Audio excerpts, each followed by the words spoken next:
Welcome, welcome, welcome to this edition of Sagionic 1027. We are so glad that you decided to join us today. And I have a very special guest with me today that I'm excited for everybody to get to meet and learn about the business wisdom insight that is in our brother right here. But before we get started, I want to tell you a little bit about Sagionic 1027. So the word Sagionic came to me one day. I was walking in my house, and all of a sudden, out of nowhere, I heard this word inside of my mind. Now I've come to know that voice as the voice of the Holy Spirit. But others may call it intuition or a thought just popped into my brain. So I was like, what? Sagionic? What is that? And it was spelled in my mind, Sagionic. So I looked it up, and it was like through this interesting backdoor approach to like this Greek dictionary. And I'm Greek, and the word means movement by movement in time. And the word Sagion by itself means wisdom carrier. So our desire here is to take business minds, tap into the business wisdom insight, the business integrity, and the work ethic in which they function. How do we squeeze that out of them to share it with our viewers? So, going through the whole process of how a business got started. So today, our guest is Eric Knaub, and he owns Roy Hauling. And so I'm very excited because somebody who's in this like landscape and hauling, somebody who's in this industry, talk about a fierce work ethic. So Eric, we're so glad that you decided to join us today. So what would tell us just a little bit about yourself? Today's going to be a conversation. What do you think is of utmost importance for our viewers to know? Well, first of all, welcome. I appreciate the opportunity that I've been given. And just to clarify, the last name is Knaub, not Knob. Oh, thank you. I forgot to ask. No problem. It's not, you're not the first, nor will you be the last. Um, anyways, the company is called Roy's Yard and Haul, Okay. LLC.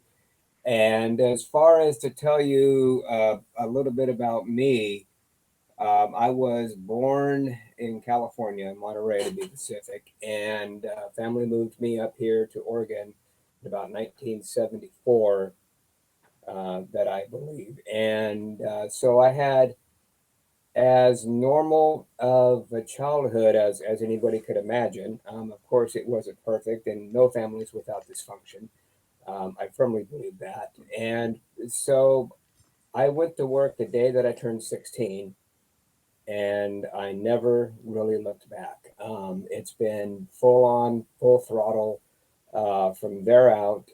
This is the first time that I've ever been technically self-employed. I'm on the 14th year, going on 15 here next year. So I'm proud about that.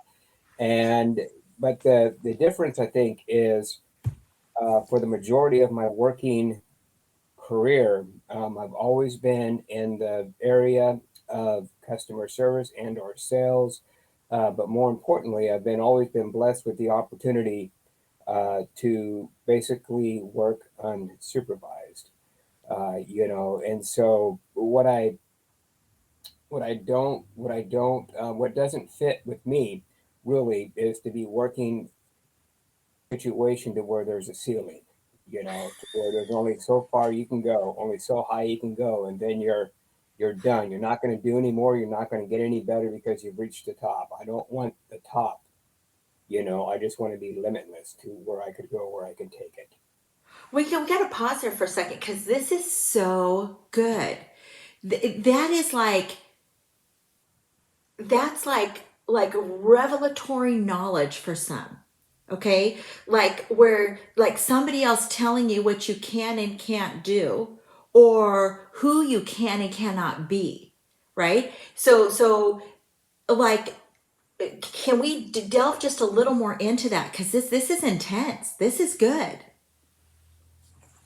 Well, when you start talking about who you are and who you can and you can't be, um, it's really through Christ, that I find out who I am, or at Okay. least I find out who He wants me to be, and that's who I need to be.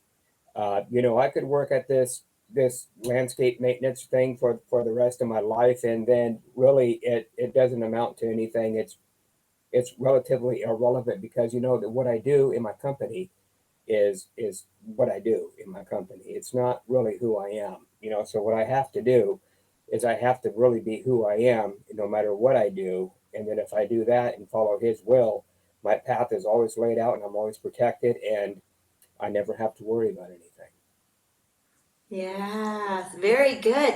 And I also, you know, if I think of the structure, no discredit to the educational system in our Hmm. society, right?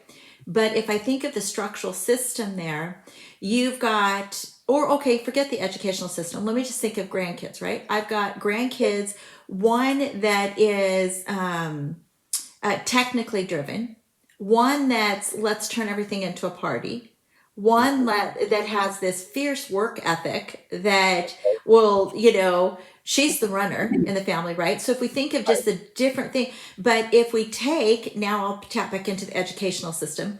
If we take the current educational system in not having the freedom for a brain to be able to thrive, how that brain's created to think and maneuver, right?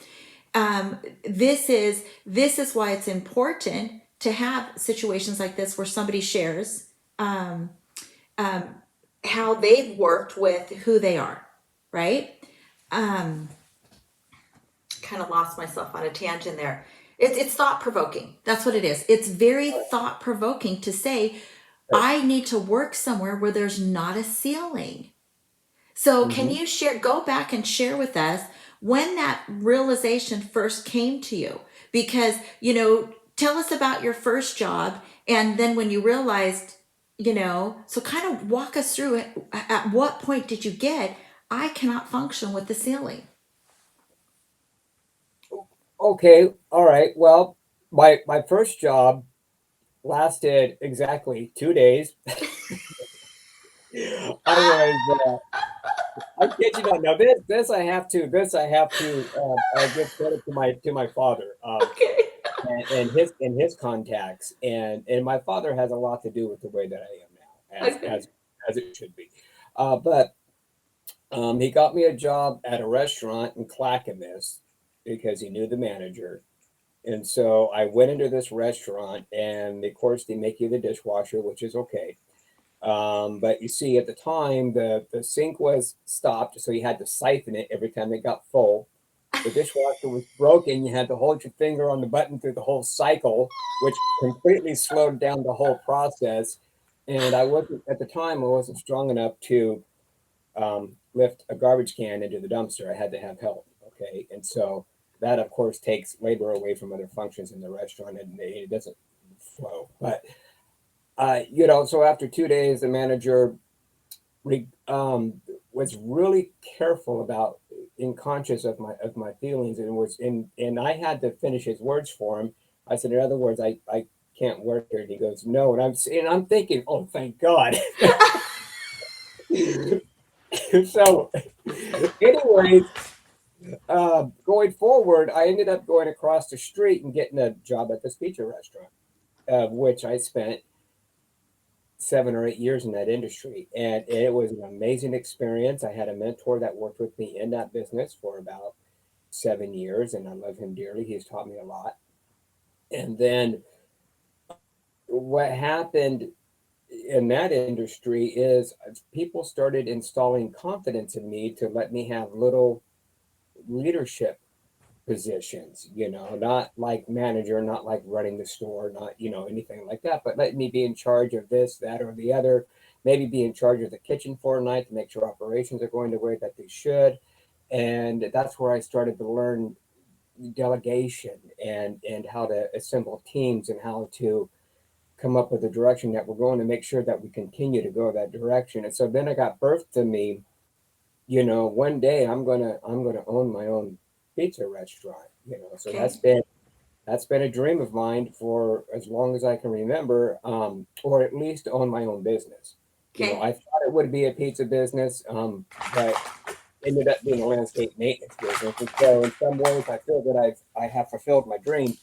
But as far as breaking the ceiling and not having a ceiling, there was a time where I was with a woman and she faked her pregnancy to try to reestablish a relationship. And so when I'm disclosing to my family, oh, hey, guess what? You're going to be grandparents. And anyways, I don't know how that went over, but what I do remember is that my dad, he said, well, he goes, the only thing that you can do now is you can cut your hair, because I used to be one of those long haired hippie type guys. And and you go into the car business and you start selling cars for a living and you make some fast money right now. So I did that. I jumped into the car business, and I found out that at least within that business, I failed.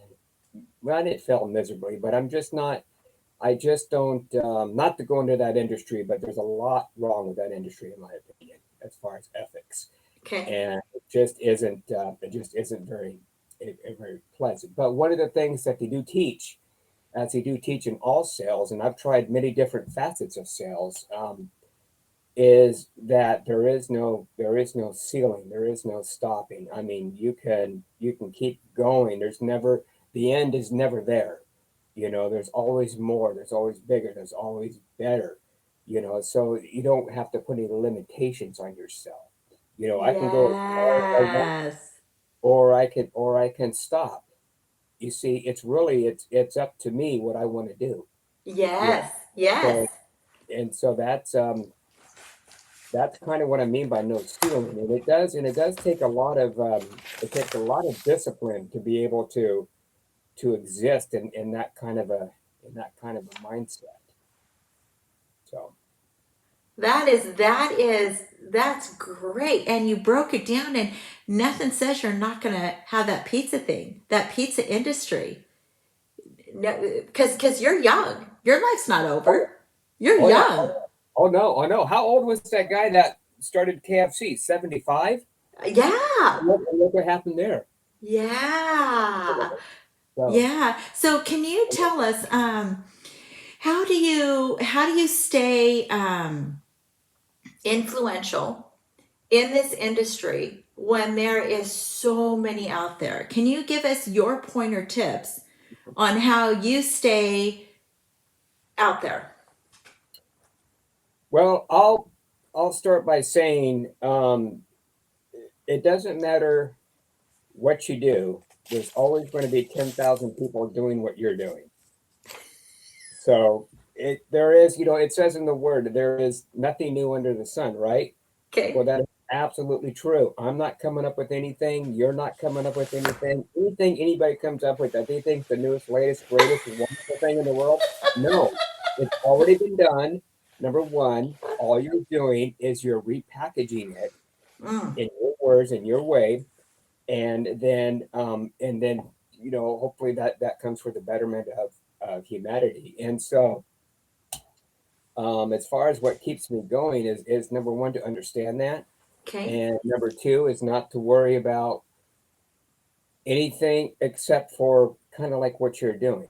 Okay. I mean, I can look at all of my competition, if you want to, call it that, and see what they're doing and what they're not doing and focus on them. I don't focus a lot on them. I focus on what I'm doing. I do watch them because I like to see what works and what doesn't. Okay. I was working in a sales position in a call center for a while. It's part of my story, but what I learned about sales, or what I was taught, is if you're selling and somebody says on the phone as a closing statement, if it works, steal it. You know, and so if their word tracks are working, steal it. Do that, because if that works, do that. So that's what I Wow. look for when I look at other people who do what I do, or in the Yeah. same context of building the business. It doesn't have to be a landscape business; it could be anything. But if what they're doing works, I'm gonna do that to see if it works. For me. Well, that's Um, that's almost a play on words. You know, It is. because It is. but in a good way, in a good way. Right. Right. And it's kind of prideful, but I say all the time because I don't have competition. My competition has me. So No, no, no, don't, no. I don't think that's prideful at all. I don't think that's prideful at all. Somebody had that's shared with because somebody shared with me, um, what about the competition? And I thought, there's no competition. When I owned my cleaning industry, there's no competition. I am going to work the best I possibly can and have the white glove service and be diligent, on time, Mhm. very professional, and there is no competition because think of this. Okay, so there are two products in consumer industry that no matter what the economy is, they will never stop selling. And what are those two products? Do you know? I would think one of them is definitely food. Okay. The Break it rest of them. down more. Break it down more. Break it down Okay. past food. All right. All right. Well, all right. Let's say the restaurant industry, something that's connected to something that we absolutely need to survive, will always be there, no matter Okay. what. Okay. And the other one would be um, the Internal Revenue Service. Okay. Well, that's okay. You that was bigger, broader. Okay. But the Right. two particular that I'm thinking of is toilet paper and bananas. Oh my gosh. Toilet Okay. paper, come on. Toilet paper was running out at Costco, right? And so those are the two things that no matter what. So good service will always be of high demand. Good Correct. service. It will always be of high demand, right? And so you wouldn't be in business coming up on 15 years had you Mhm. not been a man of business integrity, you know. And so give us some situations, had you not functioned in integrity, perhaps you wouldn't have got that contract.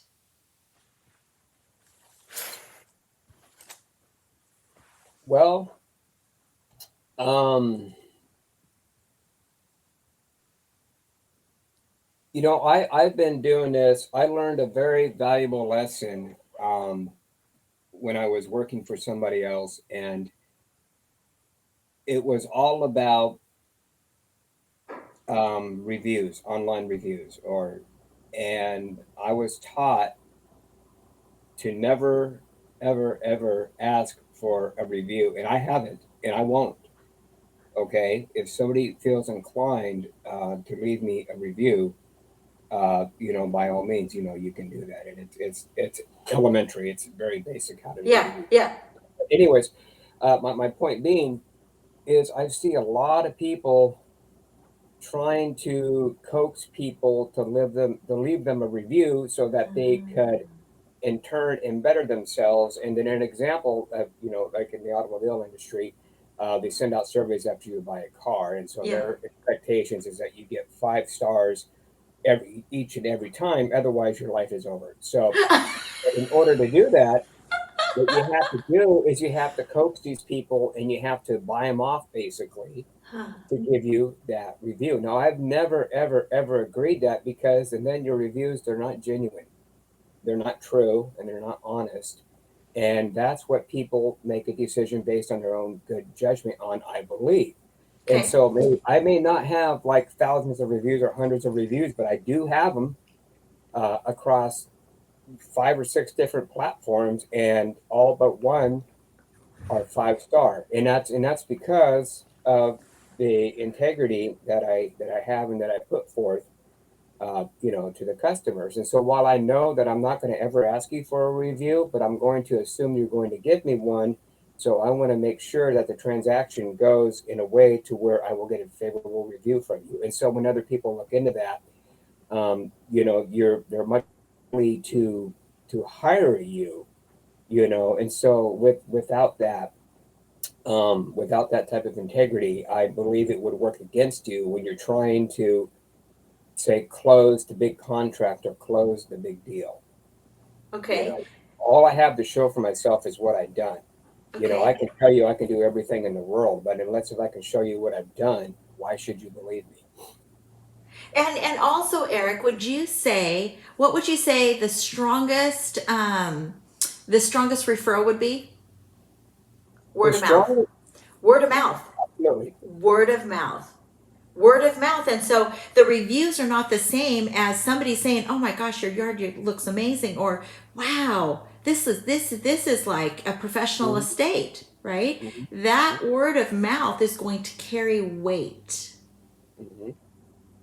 It absolutely does. And it kind of puts you in a position to where if it works well enough for you, you really don't have to advertise, your Yes. business. And you speak of word of mouth, one of the strongest principles behind that is, and I learned this a long time ago too, is that I'll use you an example. If you tell your friend how amazing my company is and what a good job that we do, and I haven't met them yet, when I do met them, they're going to make a decision based on what you told them That's instead of what right. I tell them. And so the deal, if you will, it's a kind of inside information here, but the deal is already halfway closed.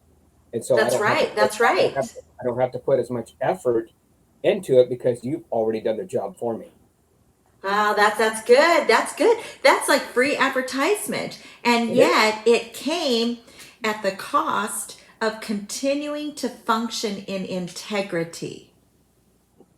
It is. And in no uncertain terms is when you get into referrals and you start asking people to, do referrals, and some people pay for them and some don't.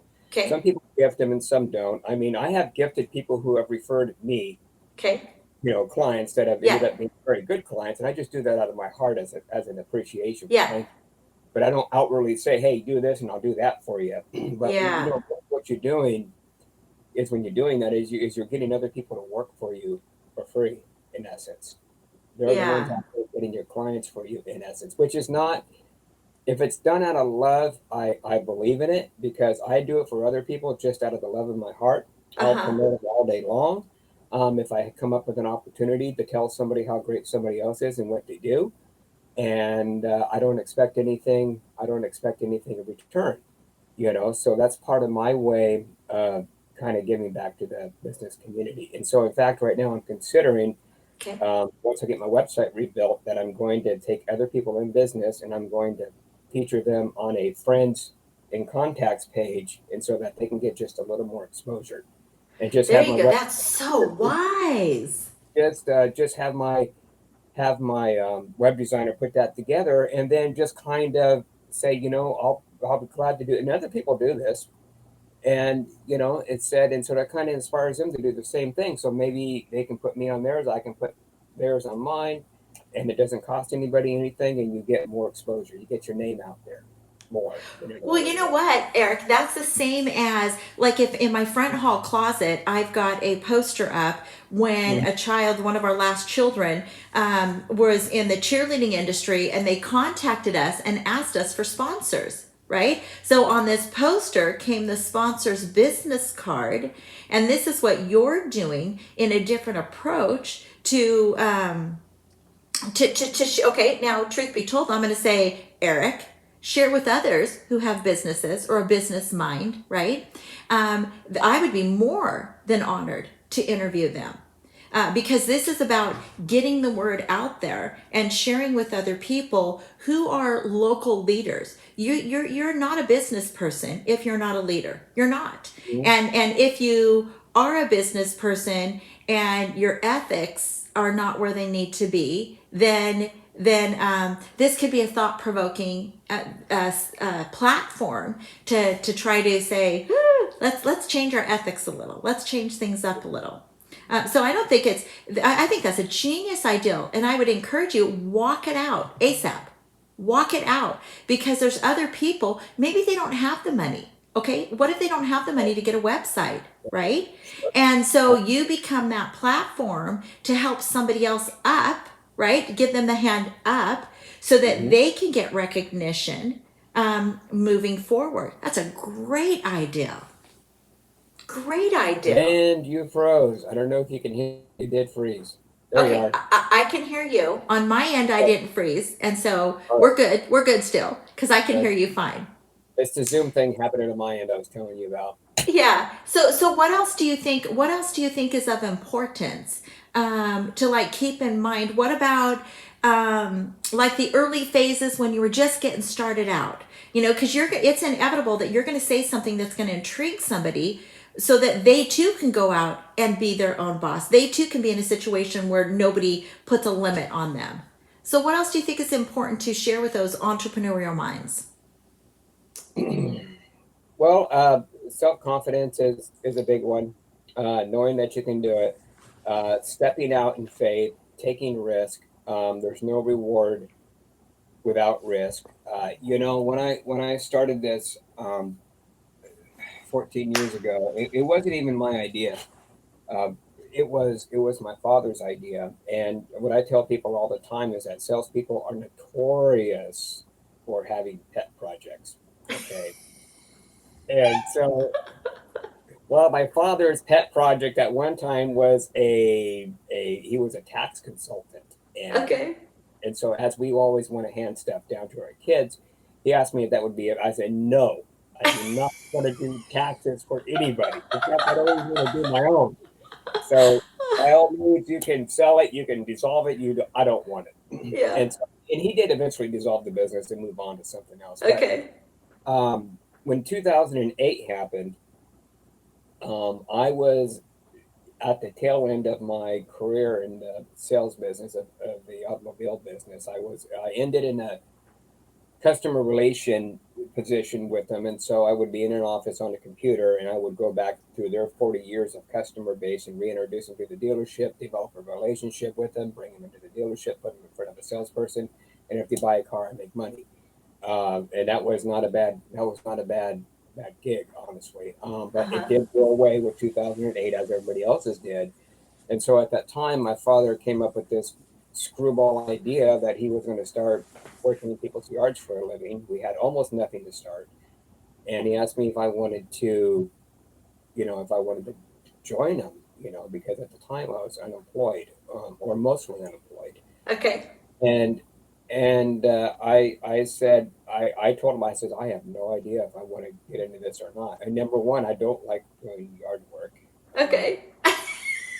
so why am I in this business is beyond me. But um, his words to me were, well, and he goes, you got to do something. He goes, you don't listen to anybody, so who do you think you're going to work for? And so I said, well, I didn't tell him this, but I was thinking, well, you're right. I don't listen to anybody.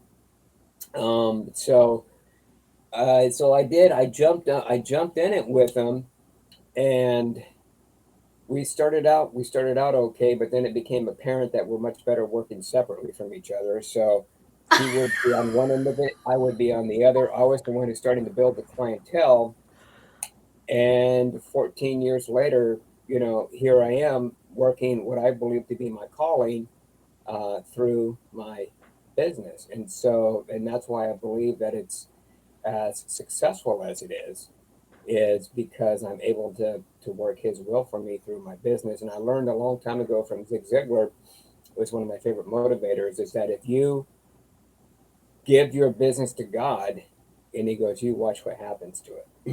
He will kick the doors open, and you will have limitless opportunity always coming your way. That now I can't help but share this because you just said Zig Ziglar, right? Yeah. So right here is a book by Howard Partridge. It's called Monday Okay. Morning Christian. Okay. Mhm. Here's a picture of Howard Partridge. Here's a picture of him, Yeah. right? Mhm. Yeah. Howard Partridge worked directly with this. Right now, he works with Zig Ziglar's son. And Okay. his coaching business is the only coaching business that goes in with the Zig Ziglar Foundation. Oh, Okay. wow. I get to interview Howard Partridge on the Oh, 19th. nice. And I am besides myself. And you know what I did? I asked. I asked. That's all I did. I asked because I didn't see it as, Shawn, you can't do that. You've just barely started a broadcast. I'm like of the Oh, mindset, why not? It never hurts to ask, right? And so I am like besides myself that I get to share someone that has a reputable, um, there's a knowledge about the work ethic, the Mm-hmm. work ethic. Mm-hmm. So this is now I can't help myself because my brain is thinking, what do you have for Eric next? What do you have next? And I think you pointed out a good thing, for people, let's say, who are parents and want to pass something down to the next generation. Right. Because we know a promise that says a righteous man leaves an inheritance for his children's children, right? I know what that's like to have that I steward a business, and before it changed, I wanted to pass it on to all of my children. My children were like, no, there's nothing in us that wants to be in that industry. Mm-hmm. It was my happy place. I loved it. Women loved me. Oh, they loved me, right? Yeah. And it was my happy place. And although it made me happy, so I think I really see wisdom in your dad, and he passed that wisdom on to you, right? So for a business owner, share a little bit about the process of having to navigate through employees, but really not its employees, it's different personalities. So share with us a little bit about that factor. Oh wow. Well, going back to Zig Ziglar, he taught so many valuable lessons, and you might want to bring this up to this gentleman that he has influenced more people than he knows. I don't think he knows how many people he's influenced. I think it's impossible to count. It's almost like trying to figure out how many people did Billy Graham bring to Christ. How many people did other Yes. people bring to Christ, and the number's unknown. Yeah. Um, but getting back to your question, he said something I would never forget, and he goes, "Whatever it is that you do for a living," I'll use landscape maintenance as an example. And he Okay. goes, "I have to get out of the landscape maintenance business and get into the people business." That's right. Okay, and so my success is directly related to how I work with, influence other people. And so, really, what I have to do is I have to check all my judgments at the door, and I have to work with everything that comes in my door. Now, does everything that comes in my door, does it stay with me? No, obviously not. There are some people that are just poison and they just don't belong in the business. And that's just Yeah. a fact of life. Yeah. But for the most part, is I really have to, be willing to work with people, be willing to understand, be willing to adapt, be willing to work with their personalities, even if they're different from mine, even if they have different beliefs than me. I have to consider all of these things, and so through that, one of the things that my company is I'm a second chance employer, and so a lot of my employees Oh. have to, they need to be afforded the opportunity to be able to get their feet back on the ground and to once again get back to a place of productivity, instead of where they came from. It kind of goes in context with my church's motto, because we don't care where you've been, we just care where you're going. And so, Mm. my personal backstory comes from a place to where I was unemployable, and it was almost over for me. And then I was given a chance by a telemarketing company, of all things. They gave me like maybe 2 weeks to prove myself. Well, I did, and then I exited that business, and then here I am. And so now that I'm in a position to where I can pay this forward to other people, it's all within what I believe that God has called me to do. And so Yeah. long as I stay consistent with that, I really don't have to worry about anything. And so, and there are success stories within my business. I have people that have been with me that are that are sitting really good right now, because at least for a short time, 6 months or maybe Yeah. a year, they were able to put down some kind of a foundation that allowed them to move forward, which is what I did in the Yes. marketing business. As I was able to put down a 5-year foundation to convince the car company to hire me, and then here I am Yeah. now. That's So really important. That's really important. And I also hear you sharing that I guess this is how I'm going to word it. All vocational positions play a role and where you're going to potentially be placed in the future. Mm-hmm. Okay. And because everything you've said, what you've done over here resulted in the success over here. Correct. And so if you were lackadaisical over here, you would not have been given the opportunity to steward what's over here. Correct. Um, let me think. What else do you think is important for people to know? What about being diligent in the funds that you've been called to manage, called to steward? What about sharing a little bit about that? Not no dollars. I don't want to know dollars, but Right. just in managing it wisely. Education for me is key when it comes to that. I mean, ultimately, I know where it all comes from, and I know who it belongs to. But we do have to be very, very good stewards with what we've been given to be able to keep things going. I guess in context, how I can explain that is that if you've got a field that yields crops, you have to take care of it from the very start to the very end. You can't really leave anything out, and you can't be, you can't be wasteful. You have to act with a lot of discernment to know what the outcome is of your or the consequences or potential consequences of your decisions, and you don't basically want to put yourself in too deep of a hole that you can't climb out of. And so like one of the ways I'm using um, that idea of my business right now is I would love to have more trucks and more crews and a bigger business and a shop and two or three trucks and but all that would cost well over three, maybe 400, maybe half a million, to Okay. put that together. Okay. And that's a huge risk. If that falls out from under me, it's going to take a lot of prayer to get out from that. But what I always do is I kind of always try to leave myself out. So if worst came to worst, if push came to shove, if I had to work by myself with my truck and still be able to continue to survive, I can do that. So I kind of got my business right there to where I have a decision now.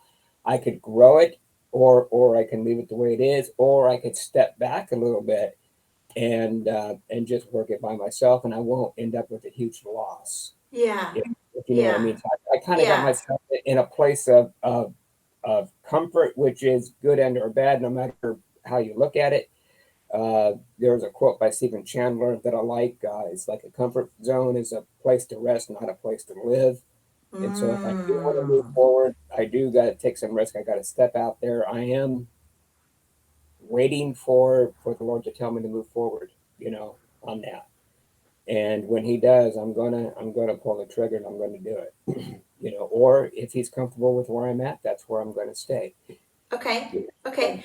So with this, okay, so in decision making, we'll call it decision making, okay? Um and you've shared about how you've been vastly encouraged or blessed by Zig Ziglar over the years, mhm, or other outside sources. Oh, I forgot to say this. Props out to Alpha Hayward with Revolution Church in Portland, because that's where I met Brother Eric here. mhm, And we're waiting to get Brother Alpha on set, hint hint, and his beautiful bride Moniquea in their fierce work ethic selves. Um, and just being guided or directed through the voice of wisdom. You've mentioned a lot about the Lord. Okay, so for right. our viewers that don't know the terminology of the Lord, or can you explain a little bit? What do you mean you're waiting on the Lord? Can you just like break that down for viewers? Well, if you're already a child of the Lord, you know exactly what I'm saying. I don't need to really break anything down. But those who don't know the Lord, or maybe they're not His child, or maybe know He's there but choose not. to believe in him. None of us are capable of doing anything eternal without him, And so when I talk about, hearing from the Lord, is we have to act with discernment, and we have to go in the direction that he wants us to go, because he's yoked with us, right? And so we go the way that he wants to go and do what he wants to do. And really what it is, it's a submission to him as our savior, and to know that without him, of course, we're eternally damned. And so if we want to have the place that he prepares for us in heaven, well, then we have to do what he says to do, and act as we have to act, and know the difference between his voice and other voices. And like we were saying earlier, he is the shepherd, we're his sheep, and we know his voice. And so it's really knowing his voice, because he'll never lead us astray. He'll never put us into a place to where we can't get out of. He'll never allow us to be tempted beyond what we're able to endure, because we just have to make that choice. So someone wants to say hi to Dad. No, this is great because it's happened so much. I've had dogs just do selfies in pictures, and it's just, this is life, and it's great. It's great. Now, well, so while you're sharing, another thought came to me, and I want you to expound on this thought, okay? So there's thousands of businesses out there that are successful, okay? absolutely. Without, per se, in one's knowledge, the advice of the Lord, okay? So can you tell me, what is the component that being a business owner with the advice of the Lord, what is the beneficial component with that? Can you repeat that question? I'm sorry.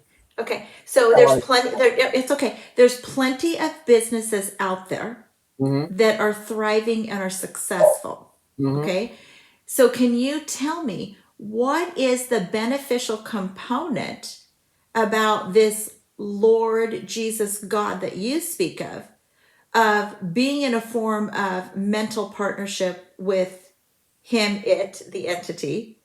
What is the difference? What would you share with people that are already successful? What does this, your Lord God, add that they don't have in their success?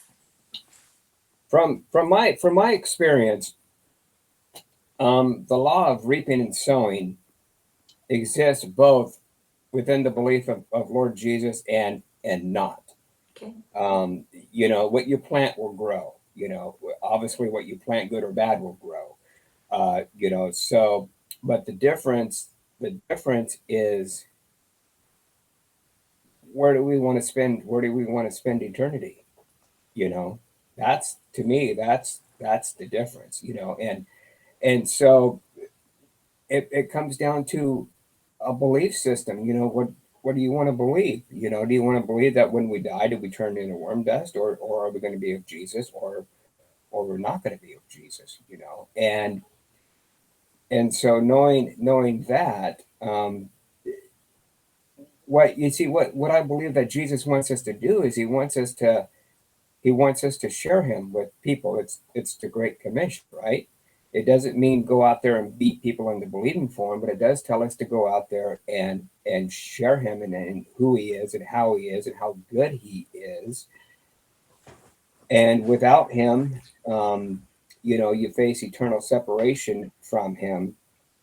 But with him, your options are completely limitless, and so it really doesn't matter what you do. You're always going to be taken care of if you would just exercise a little bit of faith. We just have to understand that we're not owners of our own vessels; they belong to Him.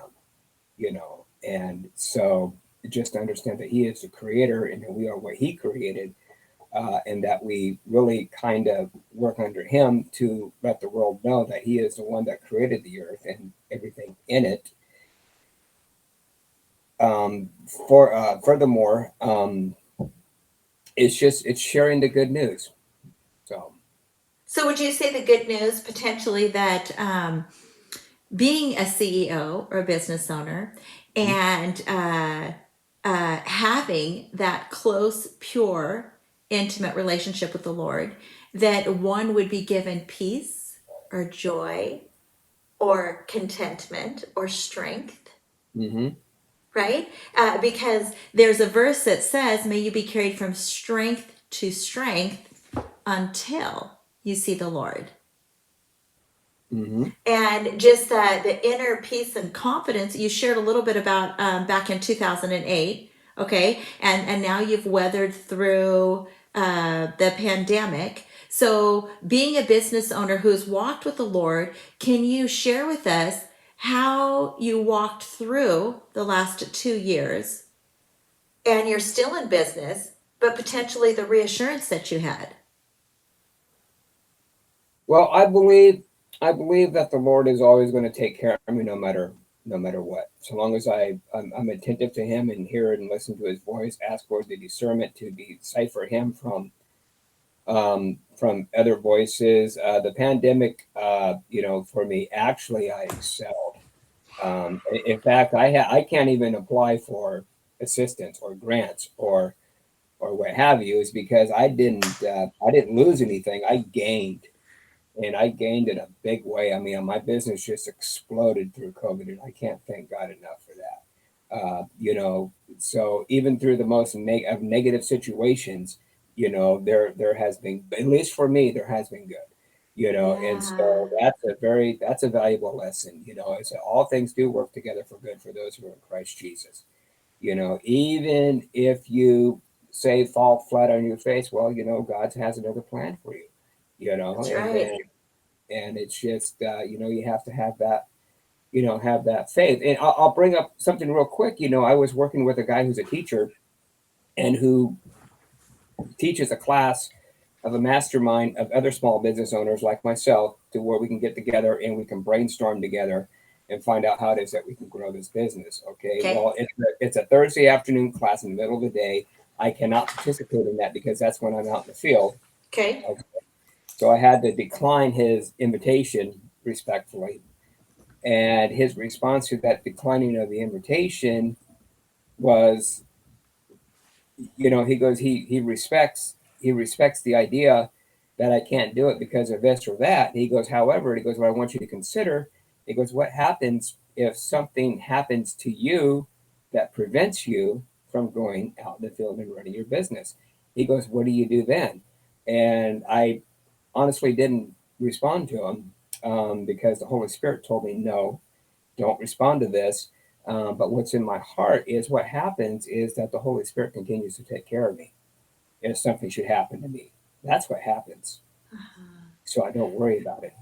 You know. It's interesting that you would say that because years ago, like literally when I was 19, a phrase was dropped down into my mind. And to some, they're going to think, oh gosh, that's outlandish. I can't believe she said that on screen, but I'm going to say it. Because I don't have anything to fear, right? But the Mm-hmm. phrase that was downloaded to me is this, okay? So in the book of Proverbs, there's 31 different chapters, okay? Yes. The longest month has 31 days. So you Mm-hmm. can literally read the Proverbs of the day. So today is the 6th. Oh no, Right. today's the 7th. Today's the 7th. So one could read Proverbs chapter 7, because then that's the human mind tapping into the wisdom, omniscient mind of the Lord. But the phrase that came to me was drop a log, read a Proverbs. We're all Mm. going to be in the bathroom. We are all going to be in the bathroom every day. Every day we're going to be in the bathroom. A healthy body is going to be in the bathroom every day. So Right. while you're in the bathroom, read the Proverbs of the day. Well, today's Proverbs it says that wisdom cries out in the street, right? Shouts out in the street. Come here, come here. I want to share wisdom insight with you. Right. Um, so this has been incredible, Eric. I thank you for your time. I thank your employees for your time. I thank your family for your time today. And I just want to say thank you to all of our viewers for coming today. I will, when I share Eric's business, I will share his website. I will share more information on how to get in contact with him, the neighborhoods he's in, and whatnot. That can all be found on his website. But in the meantime, to our viewers, may the Lord bless you. May the Lord keep you. May the Lord make his face to shine upon thee. Blessings.